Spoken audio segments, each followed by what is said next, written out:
Hello, I'm Lisa Christensen. This is number 0745, the Stuff File program with Peter Anthony Holder, and it comes to you right now.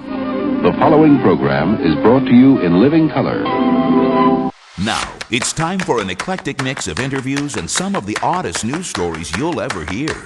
It's the Stuff File program with Peter Anthony Holder.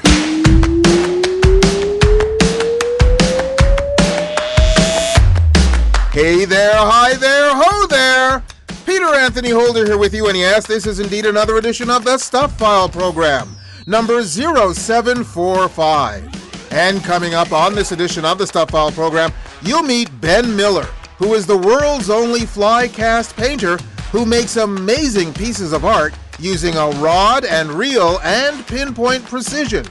How did he create this new art form? Fly fishing on rivers and then just painting that river from that perspective, everything just kind of fell into place. I knew that's what I wanted to do with my life. It was such a strong urge. It was pretty powerful to try and figure this out. So I jumped down that rabbit hole, and now it's evolving, I think, just how art should. Trying out different brushes, different techniques, and just trying to convey the idea of a river using the fly rod with sort of a looser kind of stroke than, say, what a paintbrush might bring to the table. Nzondi is a triple threat. He's an actor, musician, and the Bram Stoker award-winning author of Oware Mosaic. It's a novel about a futuristic young black female medical examiner, but with several twists. Basically, the story is, as a teenager, she's hanging out partying, and she, had a little buzz, and she runs over something, and she doesn't know what it is in her brother's car. She looks out to investigate. It's the body of a young girl. So she thinks she killed a young girl, and she calls her brother, who happens to be a cop, and he covers it up. And so it's a journey of her finding out whether or not she really killed this girl and what's behind this strange virus that is affecting people. It's a culmination of those two things. Bill Shunn is an author and puzzle maker. He is the creator of the bi-weekly game Tylogram.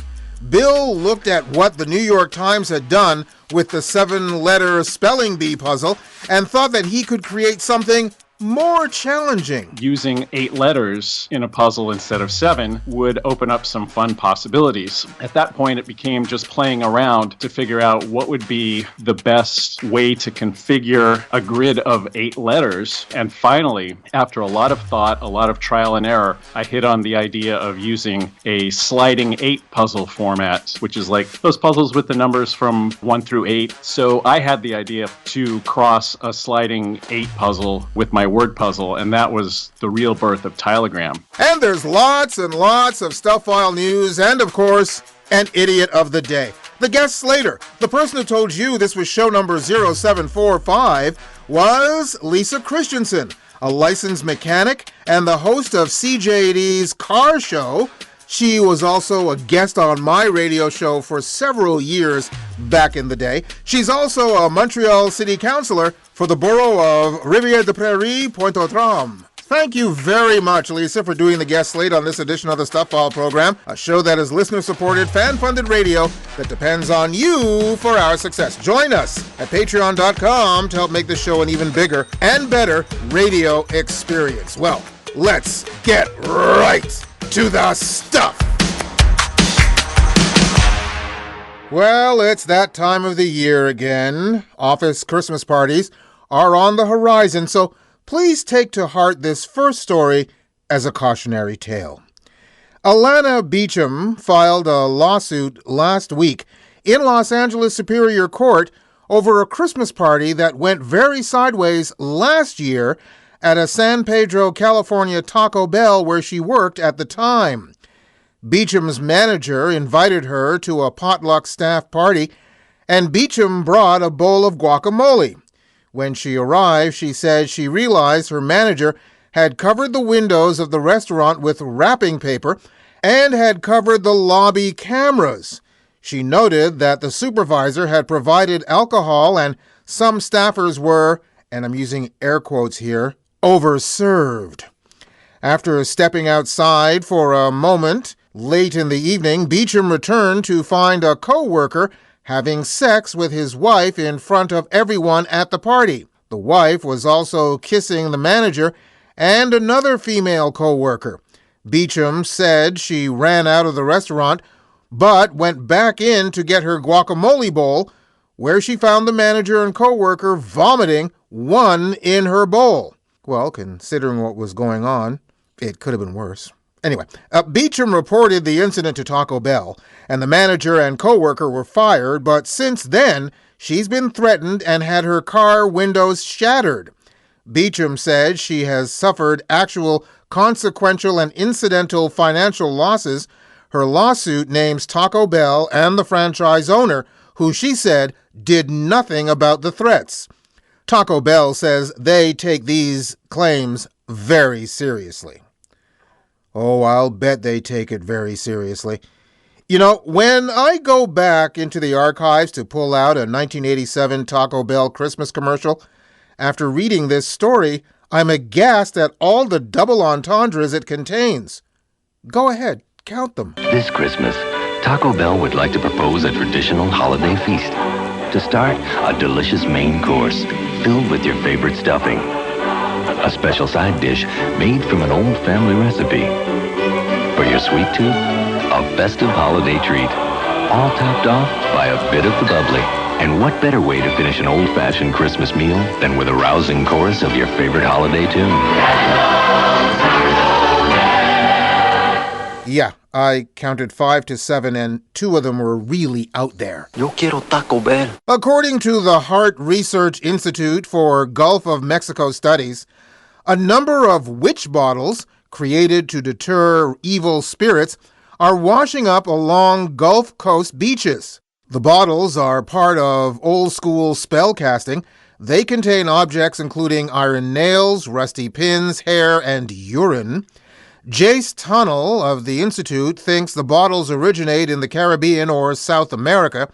He says he's found around 8 of these bottles and never opened one. He has 5 of them on his fence in the backyard since his wife won't let him bring them inside. Tunnell said the bottles are intended to draw in and trap harmful intentions directed at their owners. According to McGill University right here in Montreal, in the 16th and 17th centuries, there was a powerful belief that evil spells could be fended off by trapping them in witch bottles.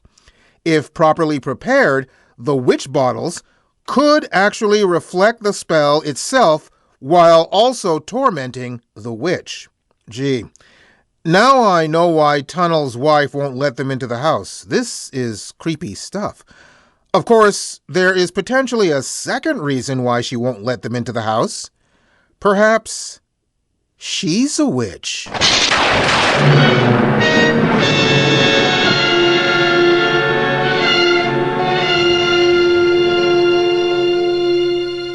And let's get to our first guest here in this edition of the Stuff File program, shall we?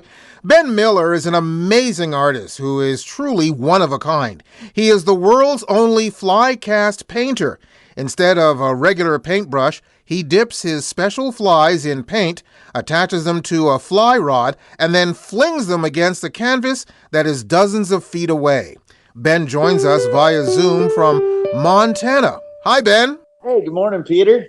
Glad to be here. Thanks for being on the program with us. Now, I happened to catch the video that is on your website, and I urge everyone to catch that video. It truly is amazing to see what you do.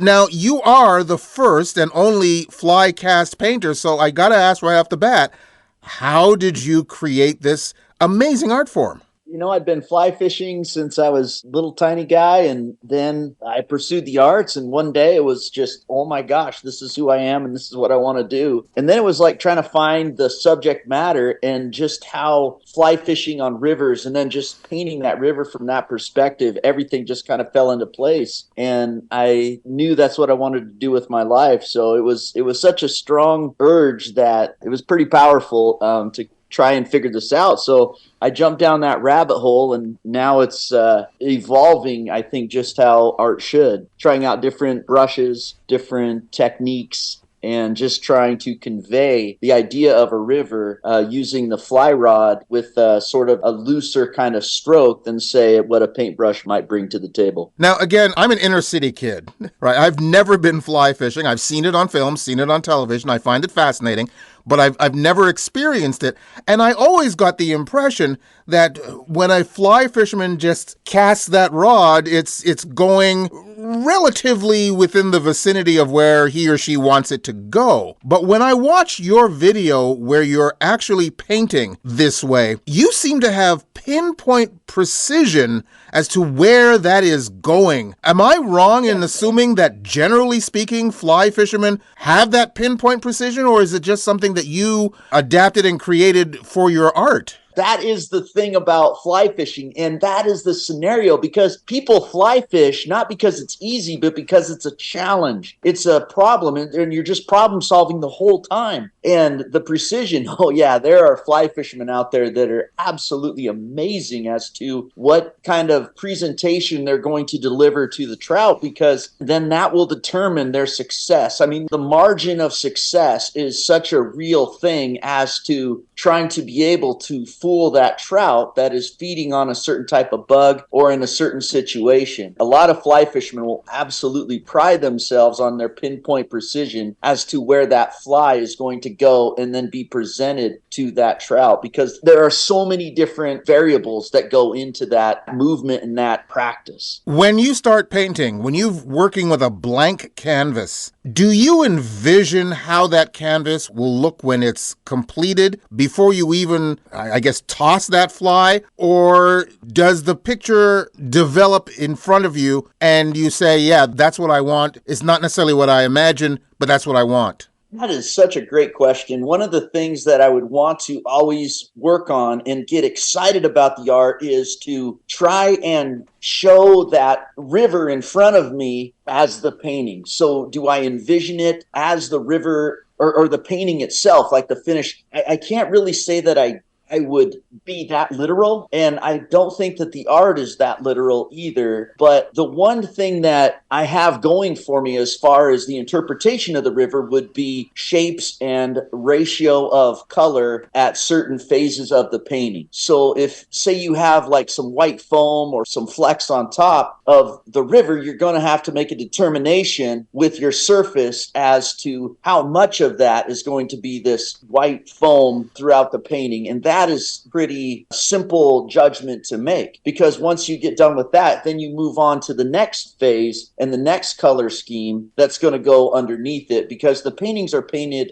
backwards, where I paint like on a clear surface and then the river's moving, but then it's going to give you certain colors at certain depths as you look into the water. And that's really what I'm trying to capture. Now, what exactly is it that you are painting on? I paint on a non-reflective plexiglass, usually about a 3 foot by 4 feet if I'm out on the rivers, and then moving into, say, a studio space, or I have a study of the river that I'll paint from, we get a lot bigger than that. Again, it's fascinating to watch how your work materializes through the course of the video that people, again, I should emphasize, should go to your website and take a look at. You also have a greater vision as to why you're painting these rivers and why you're doing this. Explain that to us. It really comes down to what is important to people, and water is an absolute essential part of our lives. Everyone can, I think, relate to rivers. It's one of the things that drew me to Montana was the culture of the rivers. Like if you were to say the Yellowstone River, the Madison, and especially within the fly fishing realm, those are world renowned. And everybody can accept the fact that everyone's out there using a fly rod to try and catch these fish. It's interesting too, like, the fly rod, the weight of the line throws a presentation where, say, if you're fishing with lures or bait, the weight of the lure or the bait throws the presentation. That's kind of the difference between the two forms of trying to capture these stories that inhabit these rivers. I guess people are drawn to water. I would say that people are drawn to water more than actually the creature that they're pursuing. Like you could go out and you could fish and catch nothing, but you still had a great day. And I think that is a very powerful place for people to be, as on the bank of a river. And I think people are also drawn to that sort of atmosphere. How long have you been doing this? And when you first started and people were asking, what is it you're doing? And you explained, did they look at you askew and go, what? I've been doing this about 7 years. And the explanation never ends when people ask me what I'm doing. But one of the most beautiful moments actually took place for me in Canada. And it was up in Banff along Lake Louise. And they have this pathway, like a pathway. And so what I'm doing is I'm trying to get people to kind of see what's going on here. There was this moment where they have this asphalt pathway up the side of the lake. I'm set out in the middle of the lake. I'm making a painting that's set up on the side of the lake there. And everybody that came up that trail would say, hey, there's a fly fisherman, as I'm standing out in this lake. It was pretty cold. But as they got closer, they would say, oh, he's not fishing, he's painting. At that moment, it was like I changed the perspective in a little way. And I think that as far as an artist, I think that is kind of why there is such a thing as artists. And one guy walked away saying that was the dumbest thing he's ever seen in his life. But and I love that because, and he said it to everybody, as he's walking away in a huff. It provoked such a reaction. And it was beautiful because he might not have agreed with it, but he had to acknowledge it. So as far as the explanation goes, people will always draw their own conclusions. But then, as I try to dive in, okay, we're going to have a deep conversation here, it just kind of goes on at me trying to explain it all. So it has layers. It's fun. The interaction with people, I would say, is also part of the process as to what they're going to gain from what they've experienced and what I'm doing and their reaction or idea about it. It's really fun. How long does it take you to complete a painting? It's taking longer, but usually about 5 to 6 hours for a 3 foot by 4 foot painting. I noticed in the video that some paintings you do starting completely in your gallery or in your workspace, and some paintings you do by actually being by the water's edge. Is there a preference as to how you like to start your painting? Yes, I love being on the water's edge. The information is there. It's always readily available. There is more of a connection to the water. The studies that I'll make is more of a reimagined idea of standing on that river. And the other thing, too, about it is that the light doesn't change with the study. I go out there, I capture it. I'll even talk in the video for 30 seconds as to what I want this painting to show. And then by then I'll have the brushes created that I want to have exhibit that stream and then carry on with the ideas that are preconceived. Do I know what the painting is going to look like? No, even then, it's a abstract idea of what I'm seeing and then what I want to convey. There are some times, though, too, where I look at a painting and I'll say, my gosh, this is so literal. I want to get more into the abstract as to what the river's showing. How well do your paintings sell? They do pretty well. I'm trying to just navigate my way, and I think that art is eternal. So I think the only way to go from here is kind of in an upward direction. Ideally, I would like to travel the world and paint all the famed rivers that are in existence. Do you feel that there has to be an explanation to your work? The reason why I ask that is, again, I watched the video and I went to your website, and the stuff you do is beautiful. It's absolutely amazing. But it takes on an entirely different level of aura when you know how it's done. I get the feeling if I had one on my wall, people would go, oh, that's gorgeous, that's beautiful. And then I start to explain how you did it, and everyone would go, wow. Well, thank you.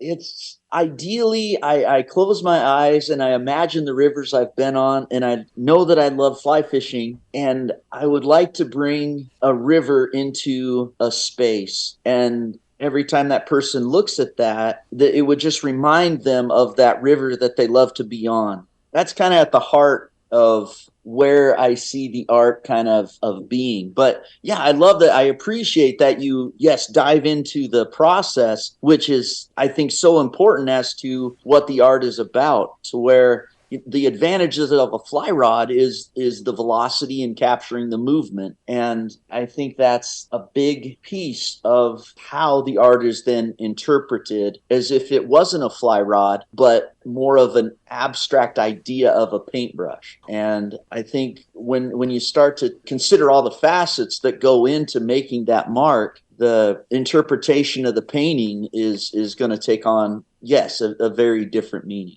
Well, again, it's fascinating stuff. I can't crow about it enough. All I can say is people should go to your website, which is benmillerartist.com, and also to your Instagram, and just see the work that you've done and also see how the work is done. Ben, thank you very, very much for taking the time to be on the program with us. Oh, thank you. Thank you, Peter. Thanks for reaching out, and it's great to be here. I really appreciate it. Flycast painter Ben Miller. Again, his work is spectacular. You can go to my website at thestufffile.com, check out the show number for this program, which is show number 0745, and you'll find links to Ben's site, which includes that video that I was talking about that I urge you to watch. You're listening to the Stuff File program with me, Peter Anthony Holder. There's still more guests, more news, and an idiot of the day coming your way on the Stuff File program. Stay tuned. The Stuff File program is a listener-supported, fan-funded radio show that depends on you for our success. Join us at patreon.com to help make this show an even bigger and better radio experience. Sign up and find out about our rewards program. Being a patron doesn't have to be a long-term commitment. There's absolutely no obligation. You could join today and end whenever you'd like. But the time we have your support would be so greatly appreciated. We'd also love to hear your thoughts about the show and even your ideas for rewards.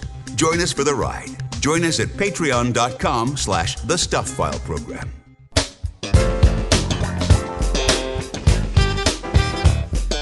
You're listening to the Stuff File program with Peter Anthony Holder. In the interest of time, kindly hold your applause until the entire program is over. And still to come on the program, we will talk to Nzondi, who is a musician and author, plus Bill Shunn, a puzzle maker, the guy who created Tylogram, will also be on the program. We have an idiot of the day coming your way and much more in Stuff File News right here, right now. It's no secret that some Waffle House locations have become a violent place thanks to viral videos of customers' outbursts against restaurant staff. Which is why some workers at the popular 24/7 diners are calling for the Waffle House company to take action and protect its employees.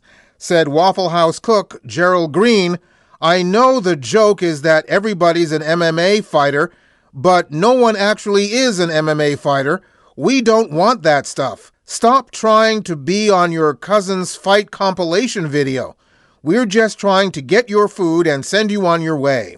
Some 13,000 signatures have been collected on a petition recently delivered to Waffle House headquarters in Atlanta.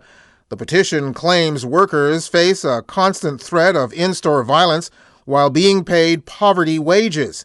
It calls for a $25 an hour minimum wage, an end to mandatory meal reductions, and 24-hour security at Waffle House locations in Atlanta, Durham, North Carolina, and Orangeburg, South Carolina. The petition is backed by the Union of Southern Service Workers, which aims to represent low-aged employees in the service industry.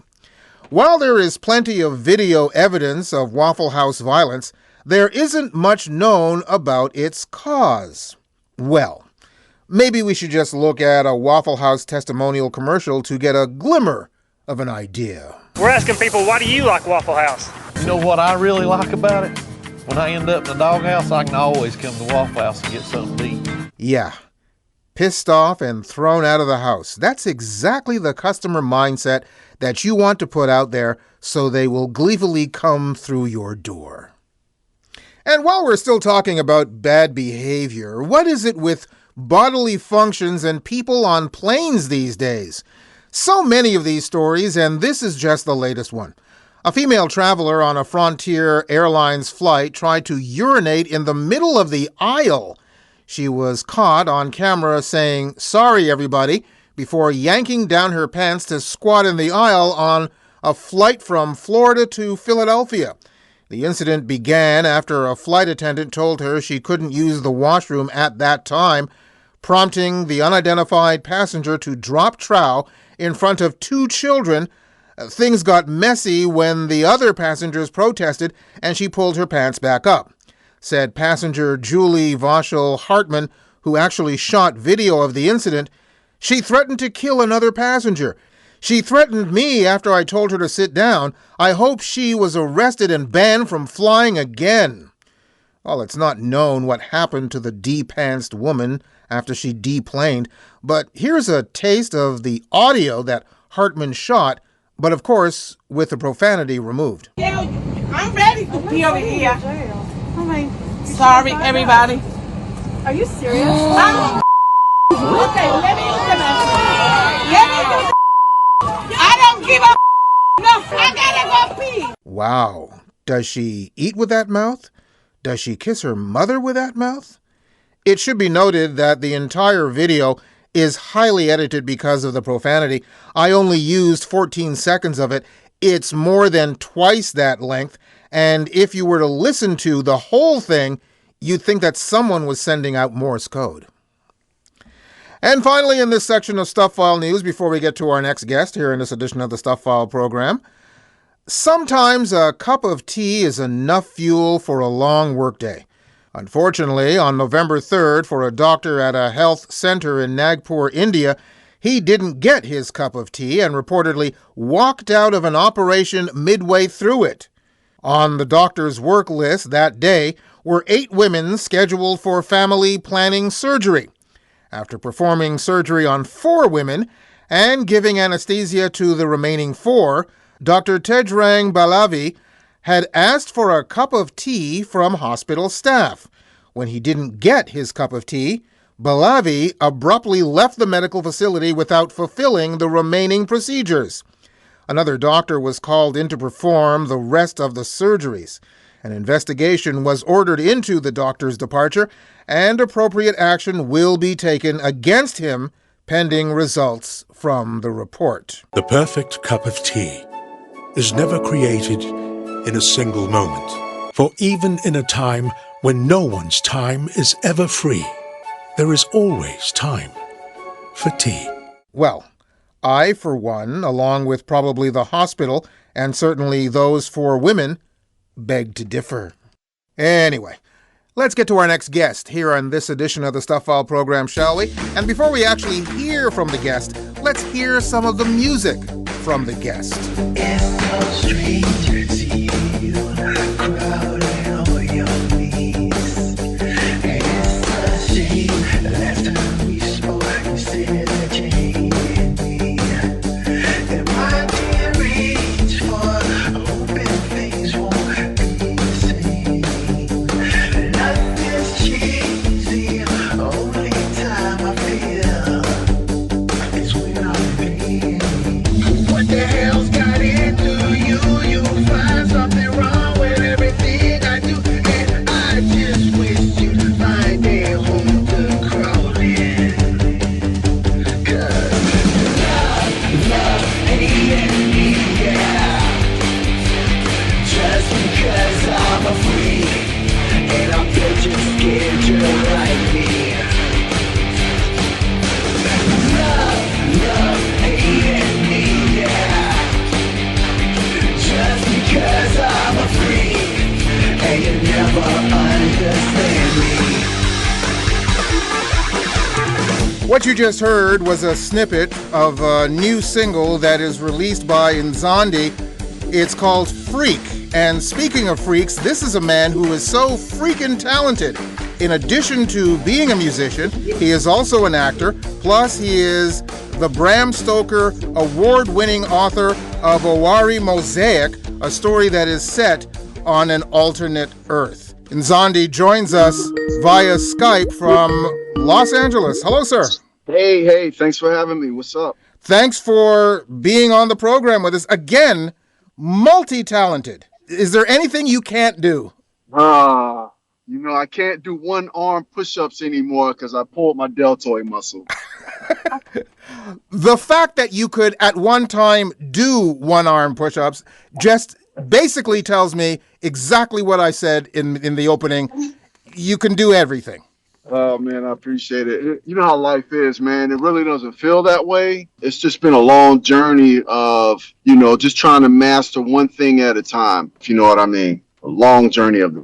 Okay, so here I am now at 57 now with a few things under my belt. Okay. Now, we just played a little bit of your song called Freak. Tell us about your music career. First of all, which one is more important to you, if any, your music career, your writing career, or your acting career? That's the way I can put this is as a metaphor. All right. So you have that hot girlfriend that you used to go out with. She's a 10, spiritually, physically, emotionally, body a 10, but for some reason or another, it didn't work out. But every time you see her, you want to, take her out until you take her out and you realize, oh, this is why we broke up. That is music for me. That is music. So writing is that long time, you're engaged, you married her, that long time partner that you've been with for years and years. She treats you good. You treat her good. You know her. She knows you. You get a lot of response from her. You're living a really good life and, everything's good. That would be the writing. And the acting would probably be like, when you're 5 years old and you say you want to be an actor, you want to be like Bruce Lee. But you don't really put a lot of time behind it. You don't put a lot of schooling, education, or expertise behind it. It's just something you love to do. That would be the acting. So I don't know if that kind of put it in perspective for you. I think that made it crystal clear. So let's talk about that long-standing relationship with the woman that you love. Let's talk about your book, Oware Mosaic. As I said, it is set in an alternate Earth. Tell us about the book and where the idea for that story came from. Well, I did, like a lot of ideas, it kind of snowballs and they start from one thing and then lead to another. It actually started off as a story about breast cancer, and then it just ended up something completely different. Once I wrote the first kind of draft and it didn't work out for me. It's about, I always wanted to do, I love this story I love Quincy Medical Examiner, the TV show with Jack Klugman. That was one of my favorites.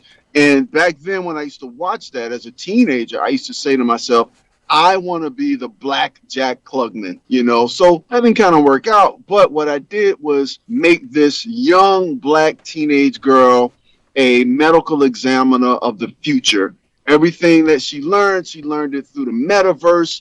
And I actually call it the neuroverse because it's not really online. Everything is in her brain. So, everything they make phone calls with their mind. They can go to school with their mind. And so she learns through a game that teaches or that uses real cold cases, but teaches forensics. She learns how to be a forensic examiner through the game. So basically the story is, as a teenager, she's hanging out partying and she, had a little buzz and she runs over something and she doesn't know what it is in her brother's car. She looks out to investigate and it's the body of a young girl. So she thinks she killed a young girl and she calls her brother, who happens to be a cop, and he covers it up. And so it's a journey of her finding out whether or not she really killed this girl and what's behind this strange virus that is affecting people. It's a culmination of those two things. Wow. And it also is an alternative world where I don't really talk about vampires, but she's an inhuman, which is similar to a vampire, which means she needs synthetic blood to survive and to live. Wow. I'm almost afraid to ask where this story comes from. What recess in your mind created this kind of story? Was this type of story, was the other world, the alternative Earth, the fantasy world, was this something that interested you as a reader yourself? Yes, I'm a big horror lover, and I'm a big sci-fi. I can't say geek because I'm not like, if you start spitting out what's this and what's that, I wouldn't know all of that. But I just love sci-fi and horror. And I used to play Resident Evil, that game, and I was a big game. I used to finish it in 2 hours. I got to that point. So it's kind of like combination of everything that I used to love, sci-fi wise, all those type of shows.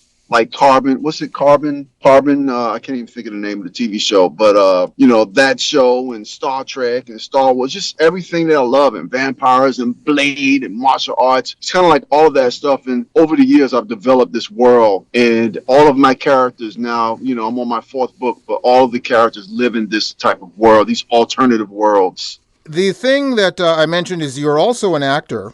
So do you envision yourself within the story? And if it ever came to television or film, would you want to play a role in a character that you created? Not at all. Not at all. What I would love is to be able to sit in Video Village. Video Village is like the little area where the director and the writers sit and they watch the production of a TV series or a film. I would love to be that guy in Video Village quietly as one of the executive producers, kind of, watching it all come to life. But other than that, no. I would never want to be, well, I won't never say never, but I wouldn't want to be in front of the camera, but behind the camera. That would be cool. As a writer, and again, since you say this is your first love and your longest love, how did it feel to win the Bram Stoker Award? It was surreal, man. First of all, I didn't think I could get nominated. And then I got nominated. I'm like, okay, that's cool. And then it was during COVID, so we didn't have, you had to film, your acceptance speeches. So that was weird because, do I feel excited? I don't know if I want, so that was kind of weird. And then I won and online, and I was like, oh my God, what's going on? And it took about 2 years for me to find out that I was the first Black to win it in a YA category. So that just took it to a whole nother level of just like, I'm really grateful, and just, I will never, ever stop giving props to the Horror Writers Association and StokerCon for bestowing that distinction upon me. It was amazing. Excellent. It still is. Well, congratulations on all the success that you've had. Now, we have just about a minute to go, and we did play a little bit of the song called Freak. So I need a little explanation as to your process in putting music together and how that works out for you. I have no idea, man. I have a producer. He's a pretty cool hip-hop producer over the years. He sends me a lot of tracks. I don't know, man. Just ideas come, and I play around with different things, and something works, something doesn't work. That particular song, I just wanted to do a song that kind of had like a horror spin to it, and it really is kind of a little bit based on my life. I've always never fit in, except for writing. I was a teacher, never really fit in, and just different little areas that I've done in my life. And this is kind of like that, but it's kind of like a song that just, in one way, cheers on that person who was always different, who was called a freak, but in another way shows you how dangerous it can be. Kind of like the Joker. The Joker, like you empathize with someone because he has a lot of problems and people pick on him and push him around, but watch what happens when you push him around. So that's kind of what that song is. Well, you are definitely a triple threat, even though, as you say, writing is your first love. You are definitely a triple threat. Your music is great. Congratulations on all that you've done. And thank you so much for taking the time to be on the program with us. Peter Anthony, thank you so much, a.k.a. Batman, a.k.a., superhero of the day. I appreciate you, man. Thank you. You see, now no one's going to remember what you just said or why you said it. You actually called me and you got my outgoing message, which not a lot of people get a chance to hear. So that's what you're referring to, but I thank you for it, sir. No problem. Thanks for having me. It's cool. And, have a wonderful week. Appreciate you. He's an author, a musician, and an actor. He's Nzondi. His book is called Oware Mosaic. You can go to my website at thestufffile.com, check out the show number for this program, which is show number 0745, and you'll find links to Nzondi's site, plus links to either Amazon.com or Amazon.ca, where you can order his book directly. You're listening to the Stuff File program with me, Peter Anthony Holder. Incoming subspace signal. And we have just one item in the mailbag. It's an email from Robert J. Steele from Chateauguay, Quebec, just across the river from Montreal. Robert is a loyal listener who actually has been with us from our radio days, and he was one of our earliest Patreon subscribers. Unfortunately, he is under the weather and in the hospital right now. I won't go into the details, but we wish him all the best and hope that he gets back on his feet in the very near future. Well, Robert is working hard to get the mostly francophone staff at the hospital to adopt the term tickety-boo. He writes in part, "The nursing staff here are quite smitten to my response of 'How are you?' I usually respond with just tickety-boo. They are very French here, and they are so far across the Great Divide that I doubt I'll be able to get any new Stuff File listeners." Well, Robert, I have faith in you. You have been a great evangelist of the show. If anybody can do it, you can. I think by the time that you get out, you will convince at least one of the nurses to get a tickety-boo tattoo. Robert goes on to say, "And I'm also really enjoying the Business Beyond Bizarre podcast." Well, thank you very much, Robert. The second season of Business Beyond Bizarre has now been released with a fresh set of 10 episodes, so everybody can go and get it wherever you get your favorite podcasts. You can also go back and listen to the first season of 10 episodes if you've missed it. Again, thank you very much, Robert. I hope you have a speedy recovery, and I thank you for your listenership through the years. And that's the mailbag. Got something for the mailbag? Drop Peter a line. He'd love to hear from you. Send your email to mailbag@thestuffile.com. And remember, stuff is spelled S-T-U-P-H. That's mailbag@thestuffile.com. Or catch up with him on Twitter or Facebook. There's more Stuff File coming your way in just a few moments. Michael Liebling is the author of The Serial Killer's Son Takes a Wife. It's a page-turning thriller. You say you've read other serial killer novels? Oh, as Michael will tell you, not like this one. It's not like any serial killer novel you've read before. It really goes behind the scenes. So when I say he takes a wife, you've got to imagine what it's like to be the offspring of somebody who's murdered multiple people. So how do you live with yourself after that? And you were just a kid when it all happened. If you fall in love, how do you tell the woman you love your dad was a serial killer? And how would she react? So the title, it's not entirely clear, but as you get into it, it will become very clear. The Serial Killer's Son Takes a Wife. It's a recipe for mystery with a scoop of humor and a sprinkle of horror. The Serial Killer's Son Takes a Wife. Available now at Amazon and wherever you buy books. This is the Stuff File program with Peter Anthony Holder. This broadcast is coming to you from upstairs. Get out of the house. And still to come on the program, we do have an Idiot of the Day coming your way a little later on, but we don't have time for any more Stuff File news. What we'll do is we'll just get to our last guest on the program right here, right now. Bill Shunn is back on the program. He's a writer, poet, storyteller, editor, programmer, and puzzle maker. We had Bill on the show back in 2015 when he wrote The Accidental Terrorist, Confessions of a Reluctant Missionary, which chronicles the true story of his service as a Mormon missionary and the events that led to his arrest and conviction on terrorism-related charges. If you want to hear that story, and it's a fascinating one, you can go into our Stuff File program archives and find the whole story on show number 0328. This time around, we're going to talk about the last title in his hyphenated list, that of Puzzlemaker. Bill joins us via Skype from New York. Hi, Bill. Hi, Peter. How are you? Just tickety-boo. Thanks very much for being on the program with us. So, you are a puzzle maker, which is fun. As a matter of fact, one of the puzzles you make a puzzle called Tylogram. What is it that makes, in your estimation, a good word game? In my estimation, a good word game is one that you can come back to multiple times and that challenges you to dig deeper than you might usually dig.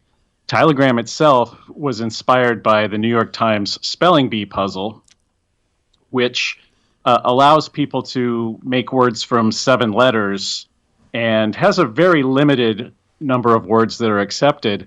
And what I always found frustrating about spelling bee, as much as I love it, is that it didn't accept a lot of the words that I knew were good words, but that the puzzle makers presumably didn't think most people would know. So that was one of my goals in making Tylogram, was to use an expanded word list so that people could, spend a period of hours or days coming back to the puzzle and finding more and more words that they might otherwise might not have been allowed in other puzzles. Well, I'm so glad you say that because I play Spelling Bee every day. And one of the things I find quite frustrating about it is that sometimes they will allow two different spellings of the similar word. But I live in Canada, and they don't accept any of the British spellings, flavor, color, the OU, for instance. They don't allow any of those. I'm thinking, okay, how can they allow some things and not this? Exactly. Well, Spelling Bee, since it's run by an American newspaper, follows American spelling conventions and really is not very friendly to people who might live in places in the British Commonwealth or the former states of the Commonwealth or other English-speaking countries around the world. That's one of the things I wanted to address with Tylogram also. We will allow all those different variant spellings, the OU spellings, the way that in British English you spell some words with an NCE instead of an NSE like you might in English, like offense or license. Words like that. Yeah. And by the way, one of the things I find interesting about Tylogram is sometimes I just throw letters up and I'm going, oh, that's a word? Yes. I use I use a computer to help me create the puzzle, and I've compiled a huge list of English words from various sources.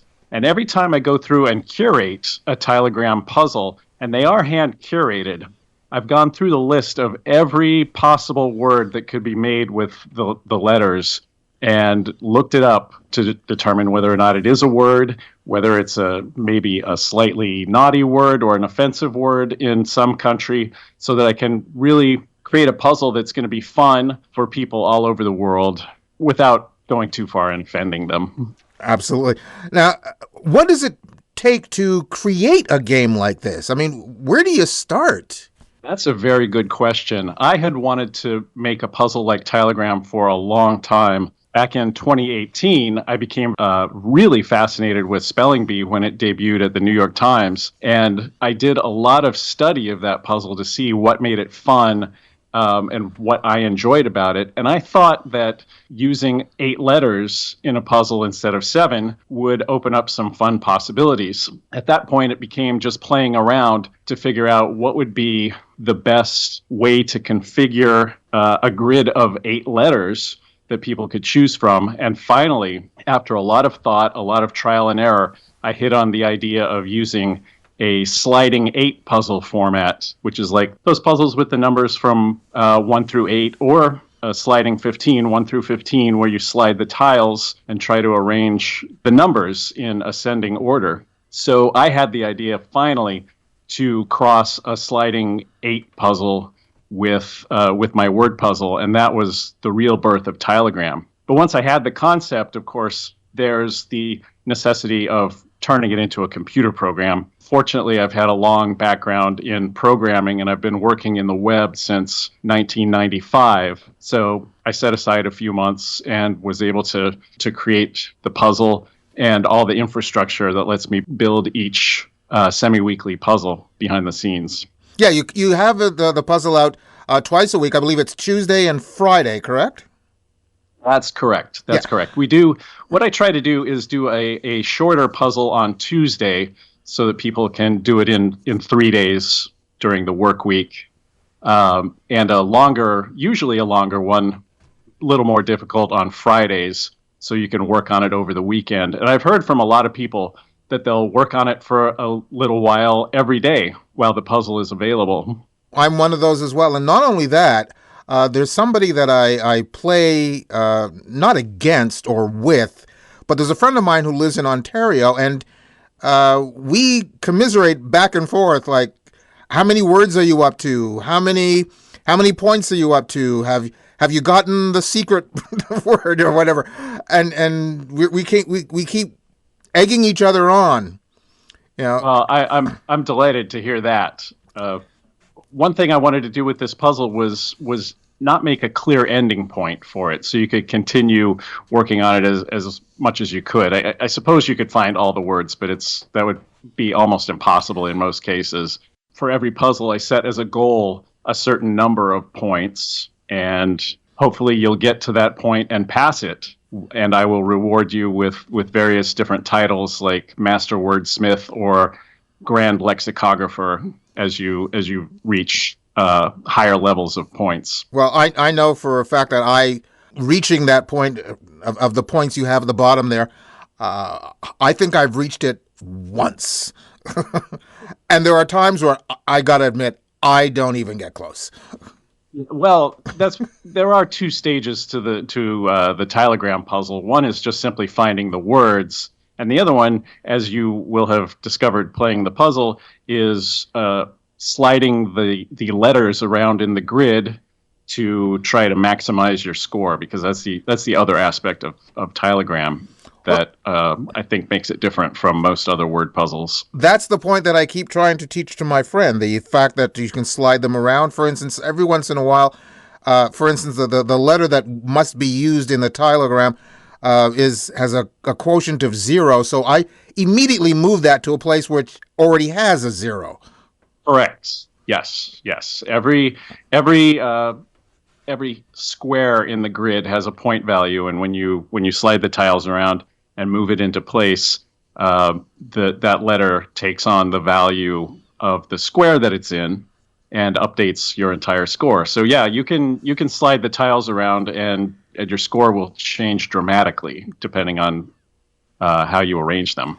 It is a great word game, and we're just about out of time, but I've got to ask you about your spelling bee solver, because first of all, how did you come up with the spelling bee solver, and how, if any way, did you get the newspaper to sign off on this? Because I'm assuming that you had to ask permission.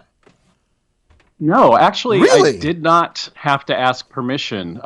There's a tradition in the puzzle world, going back a long time, of people doing analysis of New York Times and other puzzles online. For instance, there are several crossword puzzle blogs that fully discuss the crossword every day and its answers and publish the answers. And as far as I know, the New York Times has never been bothered by that. So when I first started doing Spelling Bee Solver, all I really wanted to do was figure out how I could find all the answers in the puzzle and not wait until the next day. So I built a little program to help me do it. Eventually, I put it online and added more features, and it became more and more popular. And in fact, I've been interviewed by the New York Times about the Spelling Bee Solver. Oh, so they are definitely aware of you. They're very aware, yes. And clearly have no problem with it. I hope they don't have any problem with it at this point.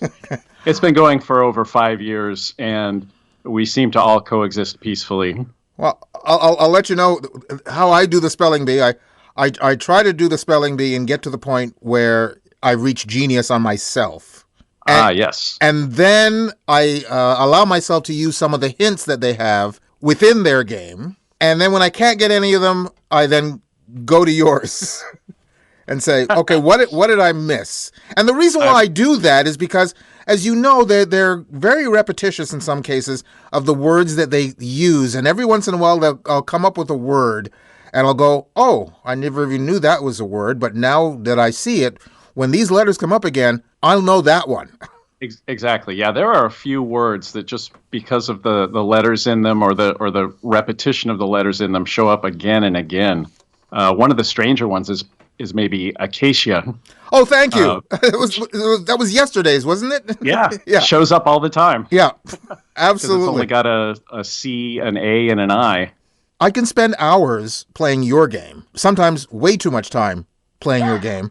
So I'm going to make sure that everyone else out there knows it's Tylogram, and to go to the site, it's TYLOGR.am, correct? That is correct. Excellent. Yes. And the word Tylogram is itself an 8-letter word that could be used in a Tylogram puzzle eventually, and probably will. Now, do you have any opportunity, or do you have any thoughts of, I know you only do it 2 times a week, and I know I certainly can't finish it, but do you ever have any thoughts of increasing the regularity of it? I don't think so, unless I suddenly got a whole lot more free time, because each puzzle takes so long for me to create it. I'm not sure it would be feasible to do it more than twice a week, but what I do plan to do in the future is open up the archive of past puzzles to people who want to subscribe. It's one of those projects I have on the back burner that I'll get to one of these days. But so far we've done about 260 puzzles. And I would really love to be able to let people play old puzzles in addition to the current one. That would be great, because I was late to the game. And I got to the game because I believe a mutual friend of ours, Michael Libling, put me onto it. And I was late to the game. And when I got to the game, I was then telling everybody else about the game. So there you go. Well, thanks to you, and thanks to Mike for both of your evangelism on behalf of Tylogram. And thank you very much for doing this and being on the program with us once again, Bill. You're welcome, Peter. It's always a pleasure to talk to you. Bill Shunn, puzzle maker behind the game Tylogram, and also the man behind the Spelling Bee Solver. Also, don't forget his novel, The Accidental Terrorist: Confessions of a Reluctant Missionary. You can go to my website at thestuffile.com, go to the What's On page for this show, which is show number 0745, and you'll find the links to William's site, plus links to either Amazon.com or Amazon.ca, where you can order his book directly. You're listening to the Stuff File program with me, Peter Anthony Holder. It's time now for the Idiot of the Day. And now it's time for the Strange Things Adults Do. The Stuff File presents the Idiot of the Day. A driver was arrested in Benicia, California after a police officer noticed her car had a very obviously forged license plate. What appears to be black duct tape holds the flimsy replica in place. On the back of the car, a silver Kia Rio LX. The fake plate, which appears to be fashioned from a sheet of printer paper, has a plate number hand-drawn across it in thick black Sharpie. The digits on the right side of the plate are ever so slightly smaller than those on the left, an adjustment the artist likely had to make midway through the scam in order to squeeze in every last numeral. The plate is not only counterfeit, but the fake tags are expired. Wrote the Benicia Police Department in a Facebook post about the arrest. We know we are not superheroes, but just FYI, this is not a way to get one over on us. After an officer spotted the fake license plate at around 1 a.m., they looked up the vehicle and discovered that it was reported stolen from Alameda. The officer then arrested the driver on 2 charges, felony possession of a stolen vehicle and misdemeanor possession of unlawful paraphernalia, which presumably refers to the fake plate. Now, this bad work has got to be seen to be believed, so you'll find it on various Stuff File programs' social media. But in the meantime, we have to ask, why? Oh, why? Would you think to steal a car and then crudely create a hand-drawn fake license plate for it and assume that you can get away with this? One reason, and one reason only. You're an idiot! Gee, I'm only a kid, but even I know you're an idiot. And that's it for this edition of the Stuff File program, number 0745. Hope you enjoyed it. The website is thestuffile.com, and once again, stuff is spelled S-T-U-P-H, where you'll find information and links in all of our guests by going to the weekly Stuff File page. Just look for the corresponding program number, and once again, that's 0745. Email me at peter@thestuffile.com. You can also find me on Facebook, Spoutable, Post, Mastodon, and Blue Sky as P.A. Holder. Check us out on patreon.com, where you can become a patron of the program. Hope to see you back here for our next show on the air, online, or as a download. We're coming to you from everywhere, including KDXRadio.com, TrueTalkRadio.com, over the air on World FM in New Zealand, WLSL-LP-FM in Dade City, Florida, KZZH-LP-FM in Eureka, California, CKUW-FM in Winnipeg, CFMU in Hamilton, CKLU in Sudbury, Local 107.3 FM in St. John, CHSR in Fredericton, and also streaming on just about any streaming service your little heart desires. That's it. Bye-bye. You've been listening to the Stuff File program with Peter Anthony Holder, a presentation of Flying Fish Communications. A tape of the preceding program will be sent to the Radio Hall of Fame, where it will be placed under the statue of Marconi, which is kind of wobbly.